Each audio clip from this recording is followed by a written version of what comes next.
Aztalan State Park, from Wikipedia, the free encyclopedia. www.wikipedia.org. Aztalan State Park is a Wisconsin state park located just south of the town of Aztalan, Wisconsin, at latitude 43 degrees north 4 minutes and longitude 88 degrees west 52 minutes, and established in 1952. It was also designated a National Historic Landmark in 1964 and added to the National Register of Historic Places in 1966. The park covers 172 acres, 696,000 square meters, along the Crawfish River. Aztalan is the site of an ancient Native American settlement that flourished during the 10th to 13th centuries. Section 1. Prehistory, 900 to 1300. Aztalan was first settled around 900 by a Native American culture known as the Middle Mississippian tradition.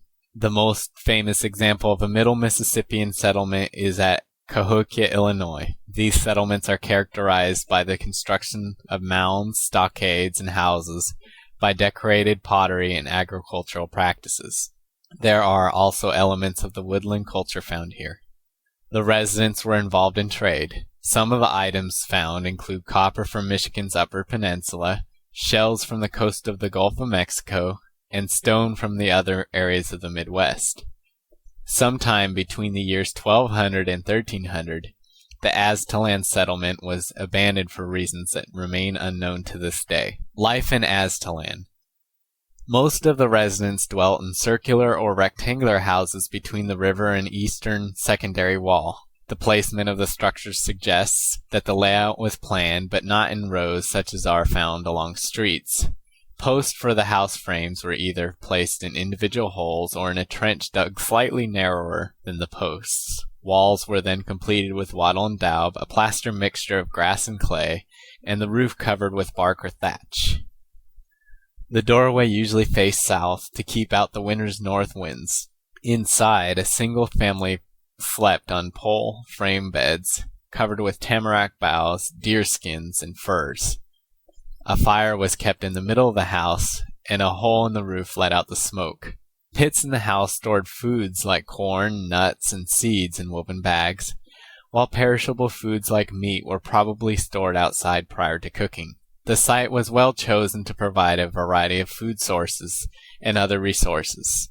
The staple of the diet was corn, and other plants were also gathered as food, such as acorns, hickory nuts, and berries. The main source of meat was deer, and they also caught and ate beaver, elk, fox, muskrats, and raccoons. They also hunted birds, turtles, and mussels, and caught fish in the Crawfish River directly next to the site, where they had set up rock barriers called fish weirs at key points, one of which is still visible when the river is low.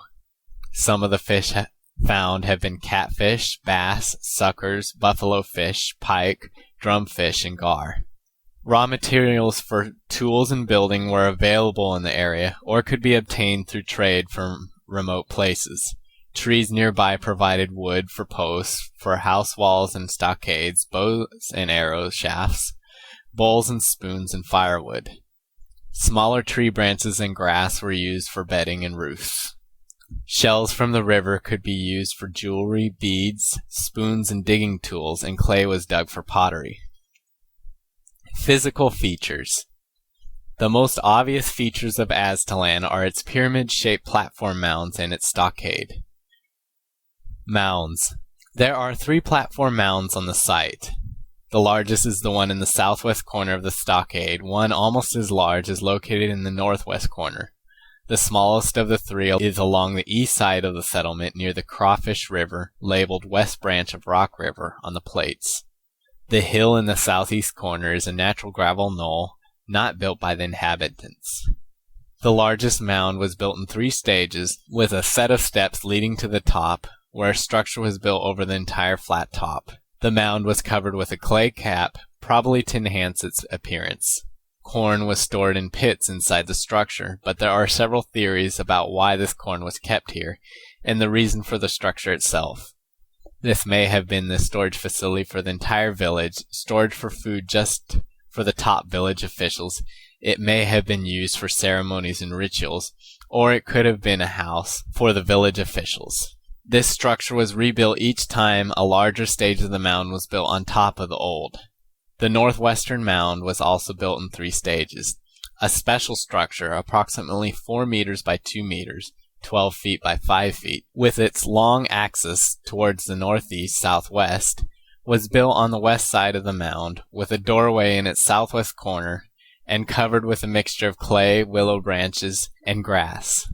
The floor was covered with a mat of what may have been cattails, on which 10 people were placed side by side with their heads towards the doorways, and the bones of another person were bundled together with cord. Once this construction was complete and the bodies were inside, the building was burned. The eastern mound had a large open-walled structure, about 12 by 27 meters, 40 by 90 feet, built on top of it with fire pits lined with white sand inside. The function of this mound and structure remain unclear. Additionally, to the northwest of the stockaded area, a row of round mounds extends northward. When archaeologists dug in these mounds during the 1920s, they did not find the burial sites they had expected. Instead, each mound had a large post set in a pit in its center, surrounded by gravel and soil, with the pit capped with clay and gravel to hold the post steady. These mounds have been termed marker mounds because they may have been used to mark the site for travelers, but this is not certain. They may also have been used for announcements, message relays, or for calculations of astronomical phenomena. Stockade. The settlement was surrounded on the north, west, and south sides by a stockade, a wall of logs set into the ground vertically. These were made by digging narrow holes in the ground with digging sticks, then lifting the posts into position and setting them into the holes. The stockade was then finished by weaving flexible willow branches through the posts and plastering the hole with a mixture of clay and grass to fill in the gaps, a technique similar to wattle and daub. A smaller stockade was built within the outer one around the housing areas at some point. It is not clear whether both stockades existed simultaneously for a layered defense or one was built after the other one fell into disuse. The outer stockade was described by Lapham as being 631 feet, 192 meters long at the north end, 1,149 feet, 350 meters long on the west side, and 700 feet, 213 meters on the south side, making a total length of wall of 2,750 feet, 838 meters. The ridge or wall is about 22 feet, 7 meters wide, and from 1 foot to 5, 30 centimeters to 1.5 meters in height. It had at least 33 square watchtowers at regular intervals along its length, remarkably similar in form and placement to European fortifications, in addition to some more along the secondary walls. Rather than having a gate to protect the entrance, though, the builders constructed the entrance in such a way that it was camouflaged when one looked at it from the outside, blending it in with the wall around it. During the time Aztalan was inhabited, 2 sets of outer stockades were built. The post of the first one eventually rotted and the second one burned and was never rebuilt. It is not clear whether the purpose of the stockade was to keep out invaders or if it was built for another reason. Section 2. Modern Discovery, 1835 to 1919. In 1835, a young man named Timothy Johnson discovered the ruins of the ancient settlement, and in December of that year, in January of 1836, N.F. Heyer committed the first rough survey of the site, publishing the discovery in the Milwaukee Advertiser of January 1837. According to Lapham, the name Aztalan was given to this place by Mr. Heyer because, according to Humboldt, the Aztecs, or ancient inhabitants of Mexico, had a tradition that their ancestors came from a country at the north, which they called Aztalan, and the possibility that these may have been remains of their occupancy suggested the idea of restoring that name. It is made up of 2 Mexican words, adel, water, and an, near, and the country was probably so named from its proximity to large bodies of water. Hence the natural inference that the country about these great lakes was the ancient residence of the Aztecs. Heyer wrote that, "We are determined to preserve these ruins from being ruined." However, in 1838, President Martin Van Buren refused a request by Massachusetts statesman Edward Everett to withdraw the site from public sale, and the site was sold for $22. In the following years, the surface was plowed, the mounds were leveled for easier farming, pottery shards and Aztalan brick were hauled away by the wagon load to fill in potholes in township roads, and souvenir hunters took numerous artifacts. In 1850, Increase A. Lapham, an author, scientist, and naturalist, surveyed the site and urged its preservation. At the time, the stockade was still standing, though not in the condition it once had been. Section 3. State Park Foundation and Reconstruction, 1919 to present. In 1919, archaeological excavations began at Aztalan under the direction of Dr. S. A. Barrett. In 1920, the Landmarks Committee of the State Historical Society of Wisconsin, under Publius V. Lawson, started a new effort to save what remained of Aztalan, supported by the Friends of Our Native Landscape and the Wisconsin Archaeological Society. They made their first purchase of some of the land in 1921, 3 acres, 12,000 square meters, west of the stockade with 8 conical mounds, and presented it to the Wisconsin Archaeological Society. Work for preservation continued.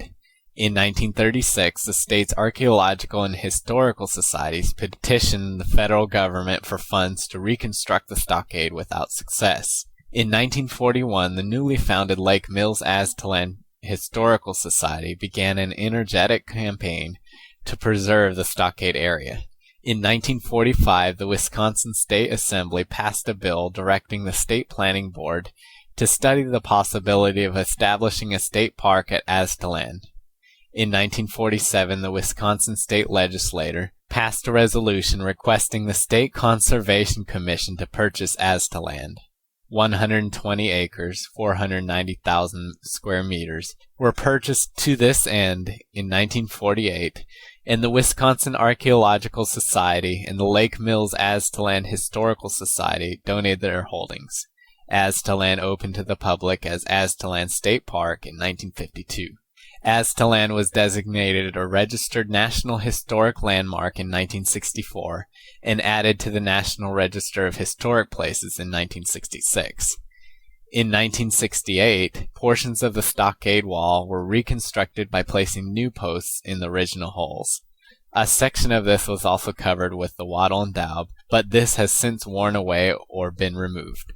External links: Wisconsin DNR Aztalan State Park site, http://www.dnr.state.wi.us/org/specific/Aztalan. The Antiquities of Wisconsin by Increase A. Lapham, 1855, University of Wisconsin Library. http://www.library.wisc.edu/etext/antiquities. Chapter 3, Ancient Works in the Basin of the Rock River. http://www.library.wisc.edu/etext/antiquities/antiq-c03.html. Section 2, Ancient Works at and in the vicinity of Aztalan. http://www.library.wisc.edu/etext/antiquities/antiq-c03.html #P42. Plate 34, Ancient Works at Aztalan. http://www.library.wisc.edu/etext/antiquities/antiq-p34.html Plate 35, map showing the ancient works at and near Aztalan. http://www.library.wissc.edu/etext/antiquities/p35.html. This sound file and all text in the article are licensed under the GNU Free Documentation License, available at www.gnu.org/copyleft/fdl.html.